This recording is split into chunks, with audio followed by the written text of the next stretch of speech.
And those of you that's following us via a social media platform or via the website, which is www.gbn.gd, we say thank you, good morning to you, and welcome to the televised edition of the Mid-Morning Buzz. It certainly is a pleasure being here with you, and we continue to say good morning and thanks to our listeners on our sister station, Hot 98, and that is tagged in with us. We appreciate your listenership. And this morning, as I did intimate to you quite early, we'll be having a conversation regarding perennial larceny. And I often say, there's some conversations that are sexy. When you hear about it, you get all excited. You're like, ooh, yippee. And there are others, when you hear it, you're like, nah, whatever. Because it probably is not on your doorstep, or it doesn't affect you directly. And then you probably wonder, what if? So what if somebody does X, Y, and Z? But perennial larceny is certainly one of the challenges that have put a stranglehold on our agricultural sector. And certainly, in more recent times, a task force has been set up to try to curb and address one of the challenge, of course, is one of the demons that plagues the agricultural sector. This morning, I have the privilege of having two guests this morning from that task force. That's Constable 865 Frank and Corporal 397 Sam, and they are part of that task force. I'm still getting ready for them to settle in a bit. And as soon as we've done that, I want to say good morning and welcome to the program, gentlemen. Good morning. Again, thank you. Sir, and how are you this morning? I am wonderful, thank you, and appreciate you being part of the program this morning. As I was saying, that perennial larceny isn't one of the sexy topics, but certainly before we do kickstart though, I want you gentlemen to stay right where we are. We'll take a quick commercial break, and then we'll be right back with you. Very quick commercial break.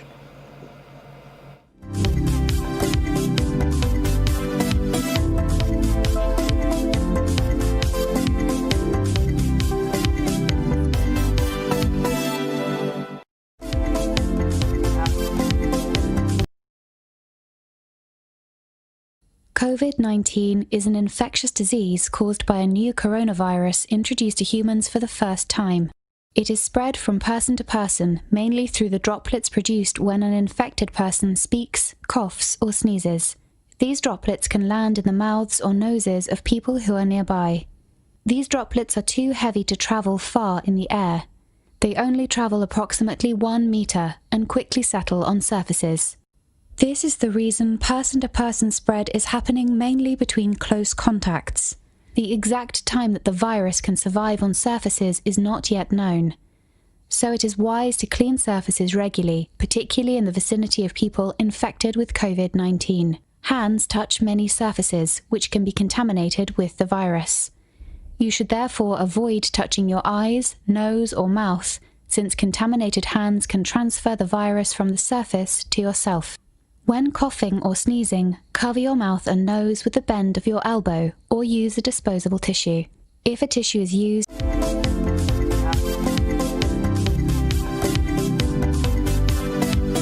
delving into the conversation of perennial larceny. What is perennial larceny, and exactly how do we deal with the challenge? And that has literally is a scourge upon the sector. It's a conversation that we've heard, and it's not a new conversation. But the question is, how do we seriously deal with it? If we're committed to agriculture, then it means that those who invest in agriculture, then they should be able to benefit from the yields of the land. Let's put it this way. If you don't quite appreciate the concern of perennial larceny, imagine mango tree at home, your mango. You wake up every Monday morning, every day you're watching a nice sweet Julie mango, and then out of nowhere, you look out and see it's gone. The bird didn't eat it, but some little whoever it is decided for whatever reason you're not worthy of enjoying it. That's the conversation. So again, we want to say welcome back to Constable Frank and Corporal Sam of the task force. Gentlemen, good morning. Welcome to the program. I want us to kickstart the conversation by first just laying it across the table, assuming there's a lot of people that doesn't know. When you hear the conversation of predial larceny, what exactly, put it in context for me, what is predial larceny? Basically, a headache for farmers. a headache for farmers. So let's break it down, because that headache could be that they're not getting water, a lot of different things. Let's talk about it in terms of what is on the law books, so of course the general public could appreciate the scourge that we're referring to. Right. Predial larceny, when you break it up, is two simple words. Right. Predial meaning agricultural goods, and larceny meaning stealing. Right. So that's where it comes, predial larceny. Right. And predial larceny can be found in volume 11, chapter 250. 250. It can be found there in the laws of Guinea. Right. When we talk predial larceny, is a big subject. Right? And many a times people take it for granted that predial larceny is like an insignificant offense, right? But predial larceny is the backbone of everything that happens in our world, right? Because from a simple stealing of a mango, right, it can end up in a murder, right? So that in itself tells you how serious predial larceny is and needs to be treated. Who probably, you're always going to find the naysayers. Predial larceny, corporal, it goes beyond the mere challenge of two young boys walking into your backyard and Right. or on their way from school or to school, or Right. just casually Right. walking into your backyard and enjoying the virtue of an orange or a mango. It goes way beyond that, doesn't it? Right. It goes way, way beyond. Yeah, because predial larceny now is not really treated as a sustenance offense now, but it's treated as a trade. That is why you find so many people get involved in predial larceny, because once they realize the business is there in it, most people would be more interested in committing the act, and that is why we have a problem with it today. Because it's no longer a man goes into a man's farm and take a mango or take an orange. He goes into the farm with bags. So that in itself tells you that the whole intention now has been changed over the years. It starts off very small, doesn't it? Right. It starts up with a single stealing of a mango. Yeah. And then they end up into a big business. Let's talk about the act. You made a reference to the law books. How much of a challenge is predial larceny on island?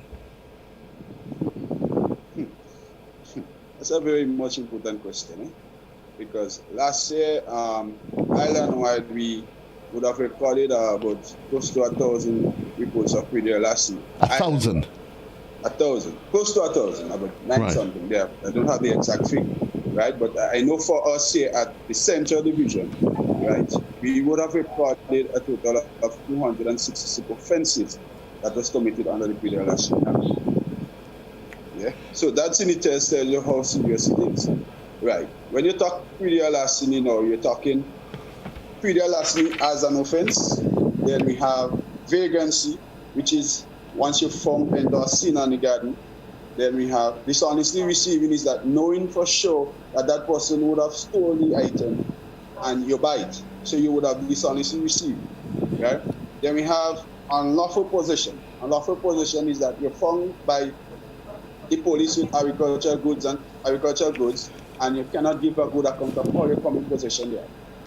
Meaning that you did not purchase it, or the farmer didn't give it to you. So you're claiming possession of it unlawful, right? Then we have failing to produce the memorandum of sale. That is, that deals with the traffickers and the vendors, those persons who purchase agricultural and produce, right? They have to have a receipt, because the law tells you that once the item is over 15 pounds and over, Right. you must have a receipt. But let me ask you this, Corporal. I'm going to ask you right off the cuff, both yourself and Constable Frank. Constable Frank, if in fact pre-deal larceny, it is such a big problem, why do you get the sense that there's this sort of nonchalant approach to it and dealing with it by the general public? Well, my opinion. Yeah, go ahead. If I may butt in here, now when you're looking at pre-deal larceny have a three-pronged approach. One, you have the person who will steal because he or she has a habit to support. Then you have the person who will steal because they have a family to support. And then you have the other one that steals for the purpose of trade. Now, over the years, it has become casual for someone, oh, I wanted to mango, you just walk in and pick it up. You just walk in, you pick it up, or you knock down two of the tree. In years gone by, this was okay. Today's modern society, this is not so. What the law is saying is that before you take it, you must now ask for permission. And that is where the problem is. Most people are not asking for permission. They are taking it because they have either a family, a habit, or that's how they make their living. And the hardest part about it is that the man who's taking it because he has a living to make, he's not taking it for himself. He's not taking it because that's how he buys. He takes it from you and he sells it to somebody else who sells it to me and you. Like you go to the farmer's market or you go to the supermarket, these supermarkets buy it unknowingly that the product that they are just selling to the public would legally update. So given that approach, the approach to this is we now have to focus not just on the person who is stealing, but the person who is buying. We now have to look at visiting supermarkets to ensure that the person who they would have purchased from is now they are also legitimate. We have to now visit the farm, see what they have on the farm, because you have people who now will sell you, like for example, let me just draw a reference, let's say like cabbage. I have a quota to meet, I have 200 pounds of cabbage to sell every 2 weeks. But my farm I don't have 200 pounds. Right. So I will technically borrow the remainder from somebody else, another farmer nearby. Make it look like somebody stole mine and somebody stole his own. Right? So it now have to be where we now have to monitor the farmers. Because farmers do steal from farmers. You now have to know what the farmer has, the quantity that is available, and how often that farmer would have harvested products. So I'm getting the sense now that this has become a complex trade. It has become a complex trade, and that's where, of course, the function of the task force that has been set up. But while the task force is set up, let me ask you, in terms of dealing, catching, and addressing the issue, how stringent is the law against that? If a person is found guilty, how stringent is the law, and to what extent are they prosecuted? Because you sometimes get the sense that while the conversation is had, you see everybody's walking around these days with. I met a gentleman one who offered me some items, and I asked him, "Can I get a receipt?" And he thought I was out of place, but I don't know him as a farmer. I said, "Boss, right. I don't mind. I need the cabbages, but believe me, all I want is a receipt." Tell me some of the measures that the task force has put in place so as to address and stamp out this issue. Okay, what we would have done is that we would have visited all of the farmers and we would have given them the act, a copy of the act that states that once you have sold anything above 15 pounds, that a bill of sale or a memorandum of sale should be given to the person who would have done the purchase. So we would have went around, we photocopied that, we went around to all of the farmers and we gave it to them. We gave them a copy. We also gave that to the traffickers. We gave that to the vendors. So they are now aware that this is a requirement in the law, that they have to do that. And that if they fail to do so, legal action will be taken against them by failing to produce what is referred to as a memorandum of sale. Now, you had asked a question earlier on. How stringent is the law? The law is very straightforward on that. Makes no bones. It's straightforward in the sense that you could be fined from anywhere from $3,000 to $10,000 if found guilty on a pre larceny charge. The vagrancy charge that is added to the pre larceny charge is a straightforward 2-year jail sentence. So you goes to jail for 2 years on a vagrancy charge. There's not to say, okay, there's a fine for that. That is straightforward, you go to jail for 2 years. Right. Well, let me ask you. So I can appreciate, but I'm going to ask you a point blank question. There's the law. There's a written law. But is it really being enforced? The vagrancy laws for 2 straight years, a fine of more than whatever, that fine. Is it really happening? Because some are arguing that while the law is there, enforcement seems to be the greatest challenge. Let me just butt in for a little bit here, right? The responsibility of the action that you're requesting lies on the magistrate, right?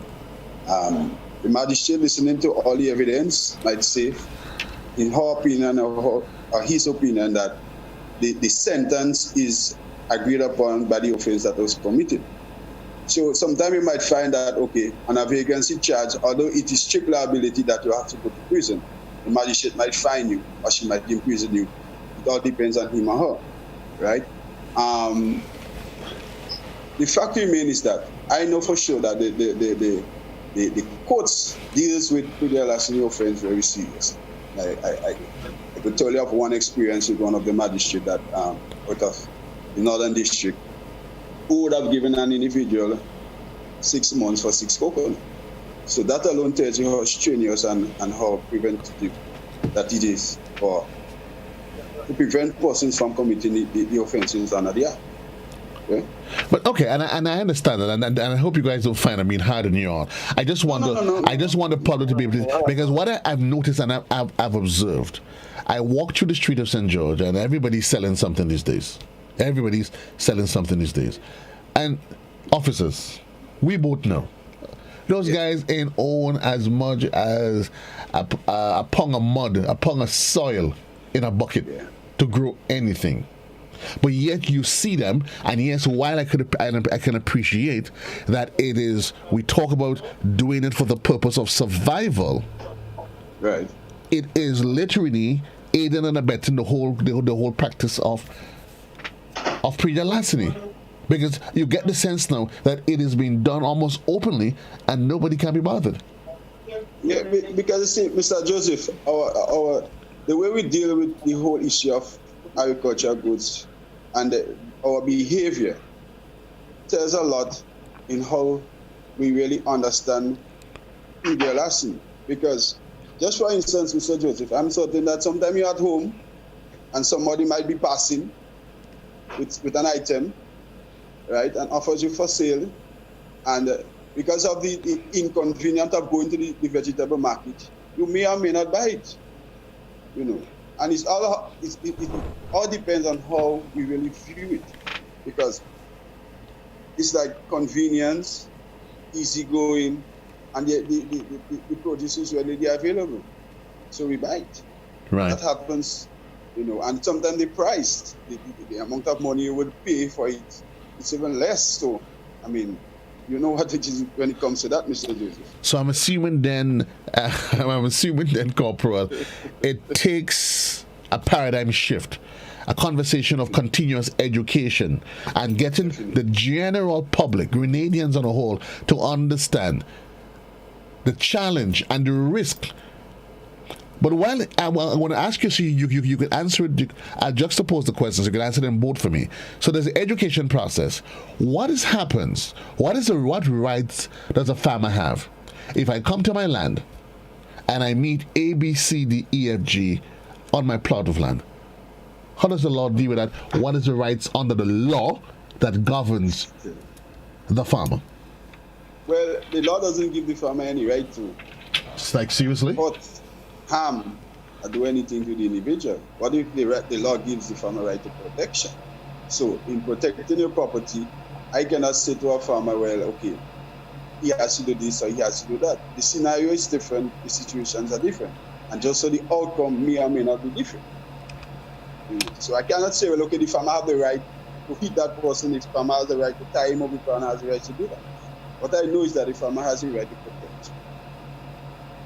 The farmer has a right to protect his property. And certainly, we're not in any way advocating violence at any given time. But very often, the worst case scenario is if a perpetrator comes to you, whether it's your property or to your house, wherever, and you confront them, very rare do you get the sense that they're willing to just walk away. They wouldn't just say, well, sorry, Mr. Joe, we're just two mangoes I came for. Very often these situations, I've heard of occasions where it has gotten confrontational. Right. So what's the recourse for the farmer? The law addressed that issue in terms that if you are found on the property of a farmer and you at any point in time attempt to intimidate you threaten the farmer, the law clearly says that you are guilty of an offense for which you could be fined or both fined and confined. I know one time I heard a conversation, I can't say specifically, but I know there's a conversation among farmers that wanted to look at the issue of security cameras, whether or not you have persons, night watchmen, and this sort of conversation. How is that actually something that is ongoing, or is that a conversation that continues to take place in isolation? Well, Mr. Joseph, I'm happy that you come up with that point, because the Ministry of Agriculture has invested in cameras, and the information was sent to most, even all of the farmers to log into that simple device program, right? And because the safety of your farm is paramount, and we have to understand that the farmer, the police cannot be on that farm every moment. Right. You as a farmer have to invest in your business. You have to invest in the protection of your business, just as how you have to invest in the sustenance of your business, right? So therefore, if you as a farmer realize, well, this is happening, when I'm not on the farm, things are missing, then you have to do things in order to safeguard the produce. And by doing so, you need to invest in different devices that will help you. I want to ask you, gentlemen, because the time runs so quickly. Yes. The challenge of which you speak, do you get this? What is some of the hindrance to farmers buying into or adopting modern technology? Do you get the sense that it's because they don't see farming is not treated as a business, or they themselves see farming just as a side hustle? I wouldn't say that in terms of, right, most of our farmers now are old persons that are aging, right? And the new technology is something that they have to buy into. It's new to them. They have to understand it. Yeah, and it takes that, I think, is the challenge that we have in terms of getting the farmers to purchase those devices. Yeah, but I am certain once we do that, then we will see a huge decrease in the number of offenses that have been committed. Yeah. And I'm assuming device. Yeah, go ahead. And I'm assuming that those cameras, that system, will be policed by you, the task force, at a central location. Definitely. Most definitely, yeah. Do you think the issue of cost is one of the prohibitive factors as to why farmers have not ventured in that direction, outside of the age that they may be techno peasants? No, the cost is reasonable. Yes. And the devices are long lasting. So if you purchase the device now, right, it will last you a long time before it reaches its expiry date. Yeah. The problem to me is that is a buying into, right? Most of the farmers are not too au fait with technology, as you would say, and the use of technology in farming. And that is some of the reasons that hindrance that causing it to go up. Once I into this whole issue, they will realize that, man, this thing is working for me, because we have already cracked cases involving those devices. Oh, great. Nice.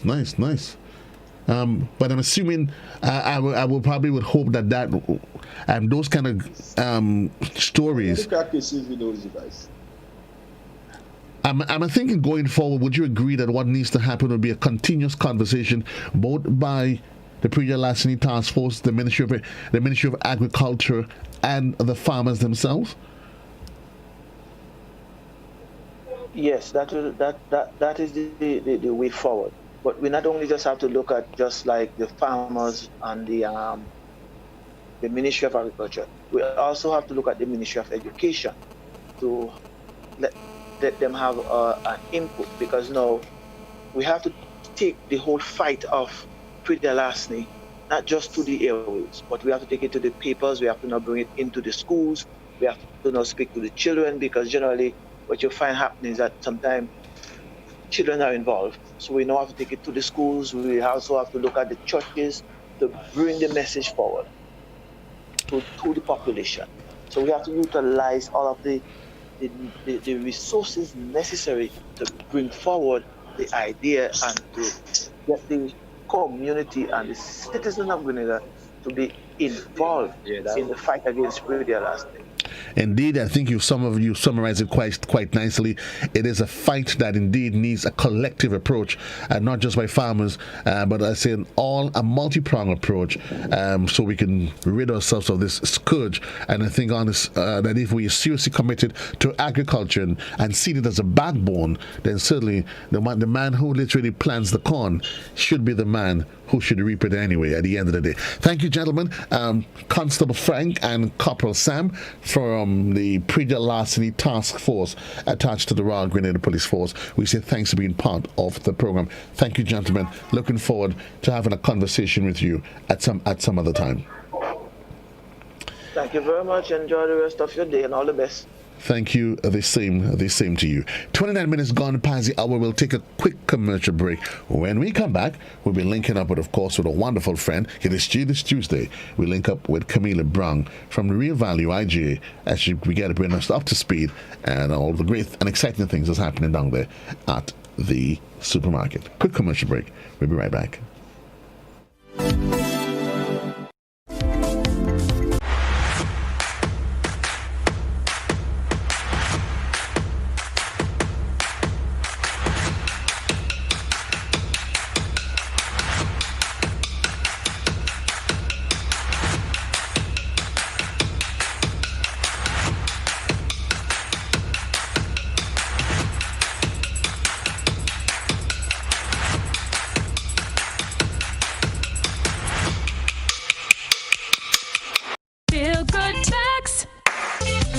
Remember, if you have flu symptoms, do the right thing and stay at home to avoid giving it to others.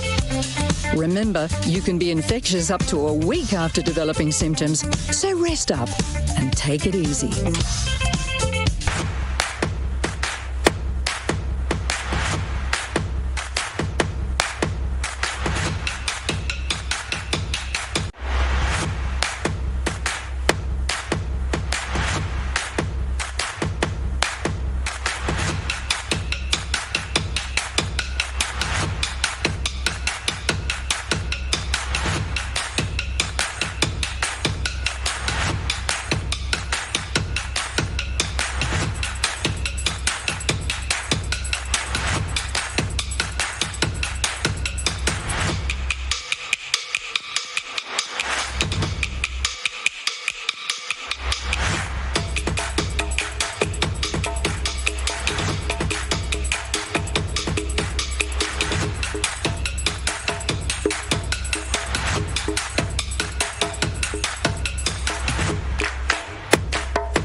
top of the hour is going to be the midday edition, a production for News and Current Affairs Department, and will be presented by Beverly Telesford. Waiting in the wing for us is Camelia Brown, or we just call her Cammy, because Cammy's friend, Cammy's family. She one of us. She one of we. We just call her Cammy, and she doesn't mind anyway. Good morning, Cammy. How are you? How's everything at Real Value? I'm well. We're doing well. How about you? Well, we wonderful. We're supercalifragilisticexpialidocious, just having a wonderful living today as though it's our last. And if tomorrow I wake up and you're still around, we continue living all together all over again. Well, the Bible states everything there is a season, right? So I guess it's our season to be alive. Well, praise the Lord. It comes at any way. I mean, okay, you need to have some more serious conversations. I mean. I'm just joking. What's happening? It's another week, and we're expecting some more exciting things at Real Value IGA next week. Father's Day, so I guess the countdown, the excitement is on. Talk to us. Yeah, of course. Yeah, well, as you said, it's Father's Day. It's not even, well, I guess since Sunday is the first day of the week, then I guess Father's Day is next week. But it's not so far away when you said it's next week. It's Sunday. Father's Day is on Sunday. It sounds closer. It sounds closer. So and I'm hoping everybody is going out to get gifts for your dad, because as I said the last time, fathers, you need to appreciate your fathers as well as mothers. You can't just forget about fathers. That's why we now celebrate Father's Day, right? To give them acknowledgement, encouragement, to say, yeah, Dad, I'm with you, we're with you. To encourage our men, build them up, right? So don't forget Father's Day on Sunday. Well, I think it would be remiss of any man if for some reason his significant others in his life, meaning his children, if they don't remember Father's Day, well, I know what, I leave in the conversation. I don't want us to go there. You know me. I'm a hardliner when it comes to these things, isn't me? I say if you take care of the kids during the year, as daddy should, believe me, they will remember you. They will remember you. Yeah, but I agree. Notwithstanding that, let's talk about what Real Value IGA is doing to promote the occasion for fathers. Of course. So we have a Father's Day giveaway, right? You spend $30 or more on these products. So you have a wide range of products. You have fresh local pork chops. You have pork shoulder roast. You have T-bone steak, short ribs. We have Stroh's Bear, Michelob Ultra, Dos Equis Bear, Grant's Whiskey, and Muscaya Vodka. So once you spend $30 or more on those items, those are 9 items, right? And the last time we discussed, you have beers, you have hard liquor, and you have something to grill, right? So $30 or more, and you could win a cooler, right? And filled with beer, right? So the cooler will have beer, and you win that once you spend $30 or more, right? And if you have $30, getting something that you already would buy. So if you're going to the supermarket and you're buying beef, instead of buying the regular beef, you could probably buy the short ribs instead, mix it up a little bit. Right. And you automatically get into the chance to win the cooler with ice and beer, right? And all you need to do is just fill in your name after you cash out and you spend the $30 on those particular items. You just write your name and number and you drop it into a box at our customer service desk. And we have the draw on Thursday of this week. So yesterday is Tuesday. Then after Thursday, Tuesday is Wednesday, and after Wednesday is Thursday. So that's this Thursday. Right. Like I almost forgot the days of the week. Right?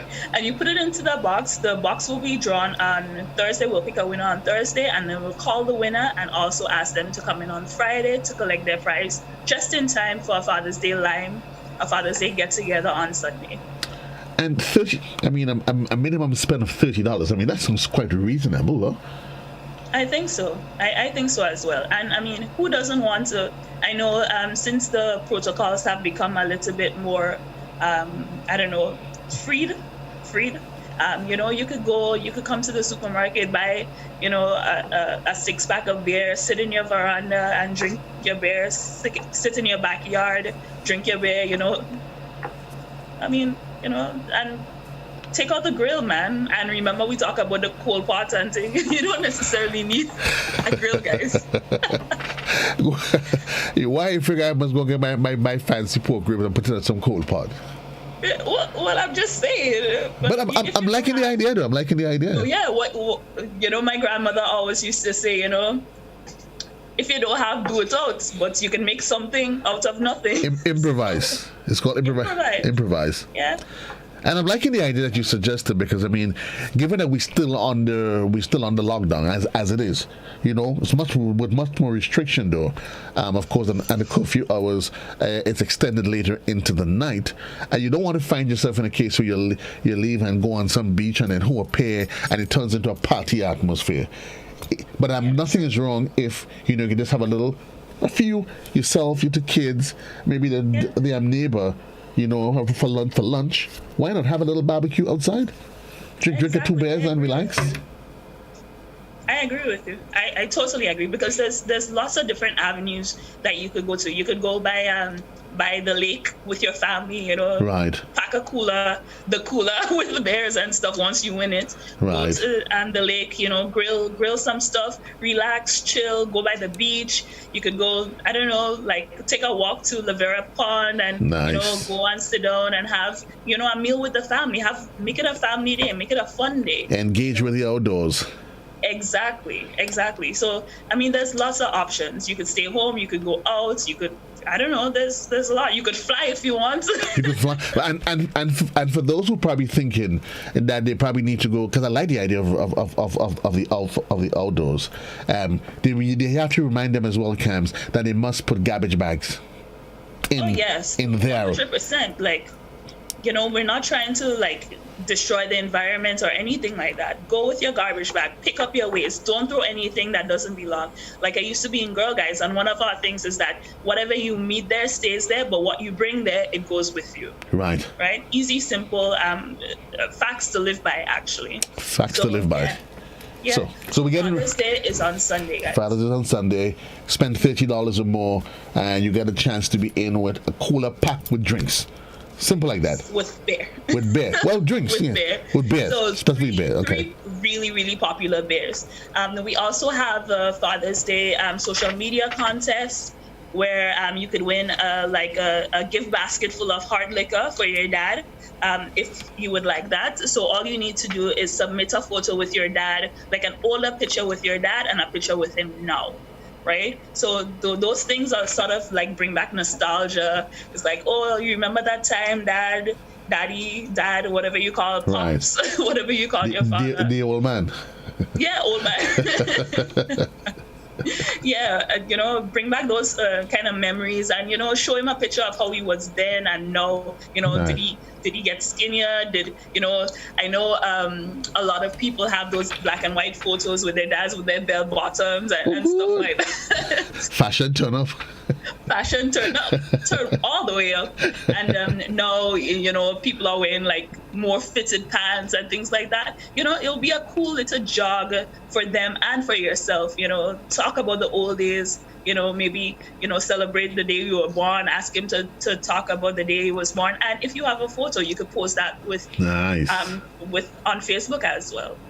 You know what I'm particularly liking about this promotion, Cams, is that it encourages that's family time, and that's one of the challenges that you have within our social construct now. There's that divide. The senior citizens, daddy, he's off in one corner, and the kids on the devices. But now it allows them, you to start thinking really hard and seriously about the things that matters most to us in life at the end of the day: family, daddy, mommy. I agree, and I think that's one thing that COVID-19 would have done for the family. Got them back together as a unit, because you have no choice. For the 3 months you were home, 2.5 months you were home, who are you around? Your family. I hear some people sleep for 3 months. Whether for good or bad, the fact is it kind of drew people together. Yes. Right. Okay. All right. So we also have a couple quizzes on Facebook as well, which they ask you to describe your dad as a superhero. So you have two options. You may have Black Panther. Who does your dad remind you of? Black Panther, or does he remind you of Spider-Man? So it kind of makes you think, like, who does my dad remind you of? What kind of qualities does my dad have? What are the other options? Well, there's three more. I can't remember them off the top of my head, but I encourage you to visit our Facebook page, Real Value Supermarket, IGA Supermarket on Facebook. Right? There's like three different polls. Okay, nice. Options, but yeah. So it's all about engagement and remembering that your dad has been there for you, will be there for you continually and continuously. So So Father's Day on Sunday, don't forget your dad. Even if it's something small, appreciate him, right? And I think ultimately, the reverse of it though, with this so much emphasis being put into it, because very often it seems to go literally under the radar. I think it should also serve as a catalyst for men to step up to the plate. Yeah? I agree. Step up to the plate and recognize you have a God-given responsibility. You know, it's interesting. This morning I was looking through. I wake up around 2 o'clock, and we end up on TikTok. Joe, where are you going to do the TikTok? And honestly, as soon as I opened it, I saw this clipping from a scene from a movie with Denzel Washington, and he's just coming back to me now, and he's saying, "Why do you think I feed you?" Well, because you like me. He says, "No, I don't like you." He says, "No, I don't like you." Well, because you're my father. He said, "Well, yeah, that too." But ultimately, he says, because I'm your father, but I have a responsibility. And honestly, just what you said, you just kind of, and it kind of resonated with me. That if all men should realize that you have a responsibility, it's not an option that you have to consider to take care or not take care. Whether I'm with mommy or not, you have a responsibility to your children. But it doesn't matter what happens in life. 100%. I agree with everything you just said. Well, I'm happy that we're on the same page. I'm happy we're on the same page. Definitely are on the same page. All right, so let's just move along a bit to Father's Day. Right. Apart from Father's Day, let me just let you guys know as well that our hours will be extended this week, starting from tomorrow from 8 to 7. Right. So currently we're 8 to 5. So from tomorrow, which is Wednesday, obviously. Right. We'll be open from 8 to 7. Monday to Sunday, nice. or Sunday to Saturday, however you want to look at it. Also, our Hot Foods is now open for breakfast, so you can get your breakfast at Hot Foods, and the hours are 8 a.m. to 10 a.m. Also, we're open for lunch and dinner, so lunch starts from 11 a.m. and ends at 5 p.m. Nice. So, yeah, and deli is open as well. The bakery not yet. So tell Janelle the bakery not open right now for me. Balance yourself, but it will Jan. soon be. Tell Jan, balance yourself. All right, let me just highlight, we do have a fresh local chicken breast available at the supermarket. It's currently $10 per pound, and that's up until Sunday the 21st. All right, so that's up until the 21st, and remember, that's fresh local chicken breast. We also have garlic at $5 per pound, and also pure C carrots in 5-pound bags. They are now $10 per pound. All right, and also we have quite a bit of deals in the supermarket right now. So if you don't come down to the supermarket, then you won't be able to see with Real Value. And the good thing about Real Value is that there's 1,000 reasons why you want to go to Real Value. It is spacious. 100%. It's accommodated. Parking is not an issue. And even if you decide, well, you're not driving, because the bus, you're along the bus route. There's accessibility. You can go to the beach. From the beach, you take the family. You go to the supermarket. 1,000 reasons. And while you're there, just stroll through the mall. You go to buy something. Stores are open. Why not? Yeah, I totally agree. And when you're thinking about your Father's Day meal plan and stuff, I'm hoping that you guys are thinking about Father's Day, making a meal or something special for your dad. We also have beef roast and boneless pork chops as well. And beef roast, you can put it in the oven, nice it up with a little bit of vegetable, nice. A little bit of gravy. Nice. My mouth is watering. Nice. Make it special for dads, okay? All right. Again, the virus is still around. Yes. Right. So even though, yes, protocols may be a little bit less strict right now, we know that coronavirus is still around. We've seen a lot of cases over the past couple of weeks developed again, right? Even New Zealand has had a couple more cases recently. Yes. So we're still trying to practice or encourage people to practice social distancing, right? 6 feet away from somebody, in front of you, to the back of you, to the side, all around you, unless they are part of your household. But still, if you're outside, it's better that you take 6 feet away, right? Remember to always cover your nose and your mouth when you're in public. You know, most organizations, as well as Real Value Supermarket, are sticking with that until we no longer need to, right? So I'm just reminding you guys that coronavirus is still around. So we're asking people to still think about the protocols that we've already established. I'm agreeing with you 100% committed. Think selfish, think about the protocol, think about yourself, and then you start thinking about the person next to you and the person when you get home that you're carrying it to. And if you start thinking along those lines, it make it easy. And of course, you always want to be. You can always be said to listen, sir. I don't know. You recognize. You recognize. Would you mind asking a person nicely if they don't mind to, but just be. When you manage your tone, you don't want to sound too rude or anything. And you know what? Exactly. If they come too close, the easiest thing to do is you just move away. Nicely move away. Not to make them feel bad, but you find a nice little way just to move away. Anyway, Kimes, it's always a pleasure talking. Speaking with you. I like the idea. They always extended again. You're not going from Saturday to Sunday or from Sunday to Sunday, whichever way. You're open all week. All week. Yeah. So we don't all day, every day. All day, every day, and the hours too. We getting back to normal. Yeah. Yeah, and also your carts and stuff your carts and your hands are still being sanitized. Just in case people have allergies or anything. Still being sanitized. Thanks a lot, my dear. Have yourself a wonderful day. Enjoy the rest of it, yourself and the rest of the Real Value IG family. You as well. Thank you. Take you, my dear.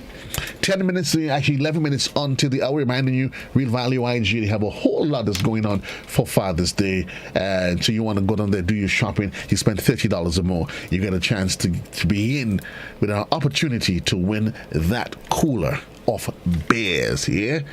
Do that, and then while you're there, think of the Father's Day menu and see what else you need down there at Real Value IGA.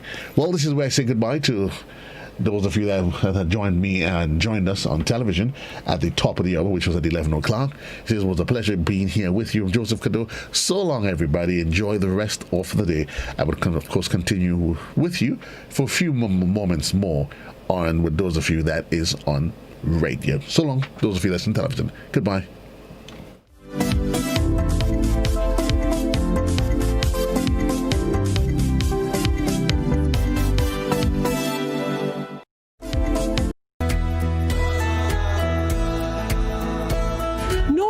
That's not how you cross the pedestrian crossing. Really? One day I just woke up and I saw pedestrian crosswalks on the road. No one really showed me how to use them properly. Well, this is